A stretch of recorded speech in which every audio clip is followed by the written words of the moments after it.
Bonjour, je m'appelle Conception Sanchetide et mon sujet de thèse c'est l'effet de la pollution environnementale par des antibiotiques sur le développement et la dissémination des résistances. Souhaitez-vous parfois revenir dans le passé? Si c'est pour vous émerveiller face au jardin suspendu de Babylone ou pour rencontrer Galiléo Pasteur, vous serez chanceux de pouvoir revenir en arrière. Mais s'il s'agit de votre santé, ce n'est pas la même affaire. Imaginez si des maladies comme le choléra, la tuberculose ou la peste n'étaient plus soignées. Ce serait une catastrophe, n'est-ce pas? Eh bien, nous ne sommes pas loin d'y retourner. La surutilisation des antibiotiques en médecine ainsi que dans l'agriculture et la pisciculture accélère à un rythme vertigineux l'émergence des bactéries résistantes. Nous sommes très près de l'ère post-antibiotique, où les maladies provoquées par les bactéries ne seront plus traitables en utilisant ces médicaments.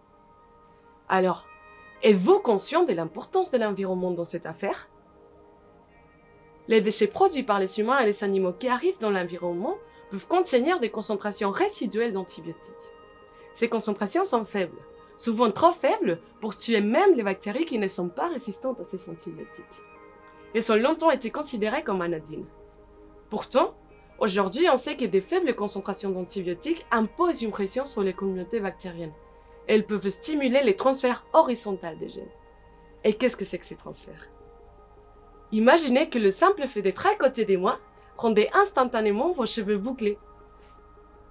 Et bien c'est ça ce qui arrive chez les bactéries. Elles sont capables d'échanger des gènes sans se reproduire.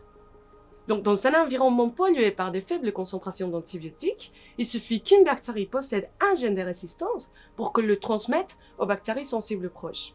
Elles deviennent résistantes à leur tour et ce gène de résistance pourrait atteindre des bactéries du microbiome humain, soit par contact direct avec l'environnement ou par la consommation de la viande ou des végétaux contaminés. La question que je me pose, est-ce que ceci se produit vraiment? Pour y répondre, je retire des échantillons d'eau du Rhône que je pollue avec une gamme de concentrations d'un antibiotique modèle, la gentamicine. Les résultats obtenus montrent que des concentrations très faibles de gentamicine peuvent stimuler le développement de résistance dans l'environnement, ainsi que la mobilisation des gènes de résistance. Ceux-ci le rendent plus facilement transférables aux autres bactéries, dont potentiellement des bactéries pathogènes. Ces concentrations pourraient être même plus dangereuses que des concentrations plus élevées. Si cette hypothèse se vérifie, nous devons réduire immédiatement la pollution par des antibiotiques, afin d'éviter qu'ils perdent leur efficacité.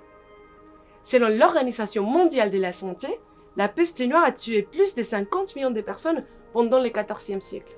Si vous vous demandez toujours à quoi ressemblerait l'ère post-antibiotique, et la réponse est dans le livre d'histoire. Heureusement que je suis là pour éviter que notre futur devienne notre passé.